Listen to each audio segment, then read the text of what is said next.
আজকে সকালবেলা ঘুম থেকে উঠে দেখি মা সব কাজ করে নিয়েছে, কারণ আজকে তাড়াতাড়ি মা উঠেছে সকাল সকাল। আর আমার একটু ঘুম থেকে উঠতে দেরি হয়েছে। তারপর ছেলেকে ঘুম থেকে উঠে পটিতে বসিয়ে দিলাম, তারপর ব্রাশ করতে লেগেছি। ছেলের জামা কাপড় খুলিয়ে ব্রাশ করছি, কারণ ছেলেকে স্নান করাবো, কারণ আমরা এখন একটা জায়গায় যাব। আর আমরা এখন কোথায় যাবো অবশ্যই তোমাদের দেখাবো, সব কিছু শেয়ার করবো। আর এখানে চুলে আমি সিরাম লাগিয়ে নিচ্ছিলাম।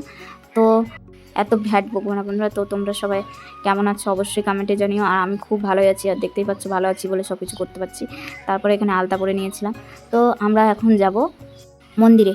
তো প্রথম সোমবার তো তাই মন্দিরে যাব। তো ভিডিওটা ছাড়তে অনেকটাই দেরি হলো আমার। এখানে রেডি হয়ে গিয়েছিলাম।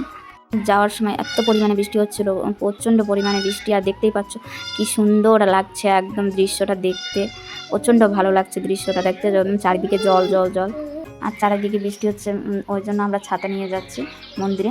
এই বৃষ্টির জন্য এতটা রাস্তা খারাপ হয়েছে কি বলবো। তারপর চলে আসলাম। তো এখানে দেখো কাদা কাদা হয়ে আছে, এই বৃষ্টিটা হচ্ছে। আর এখানে একদম চারিদিকে এত বড় মেলা লেগেছে কি বলবো, অনেক বড় মেলা। তারপর বন্ধুরা দেখতেই পাচ্ছ মন্দিরের গেটের সামনে চলে এসেছি। তো আমরা অনেকজন মিলেই মন্দিরে এসেছি। তো সবাই মিলে হাঁটছিলাম। আর এখানে হচ্ছে ব্রিজটা আছে, আর এখানে দেখো মেলা লেগেছে, কি বড় মেলা।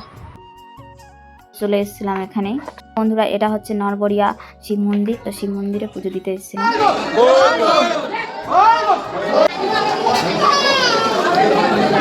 পুজো দিচ্ছিল বন্ধুরা। পুজো দেওয়া শেষ করে বাড়ির উদ্দেশ্যে বেরিয়ে পড়লাম। ভিডিওটা ভালো লেগে থাকে লাইক কমেন্ট শেয়ার করে